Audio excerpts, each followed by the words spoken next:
Na mtazamaji, twende pwani ambapo serikali ya kaunti ya Mombasa imezindua mpango wa kutatua miongo kadhaa ya dhulma za kihistoria za ardhi kwa kutekeleza hazina ya ardhi.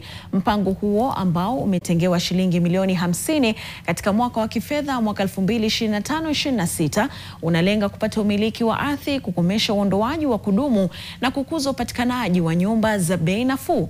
Gavana Sharif Nassir ametia saini kanuni za usimamizi wa fedha za umma mwaka 2024 zinazolenga kuwalinda wakazi hao dhidi ya kufukuzwa kinyume cha sheria na kuendeleza maendeleo jumuishi ya mjini.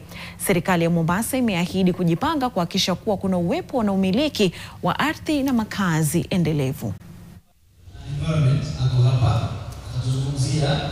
4,320 plus acres zimechukuliwa na private entity. Jamii for the last 20 years imehangaika kutafuta haki yao kwa sababu ile ni ardhi ya mababu zetu. Hii nchi iko na sheria, na sheria ya nchi yasema mmiliki wa ardhi ni mwenye title deed. So kama uko na title deed, wewe ni mmiliki wa ardhi. Lakini pia tunatambua kuna watu wamejiga nyumba kwenye mashamba ya watu. Kila mtu ana haki.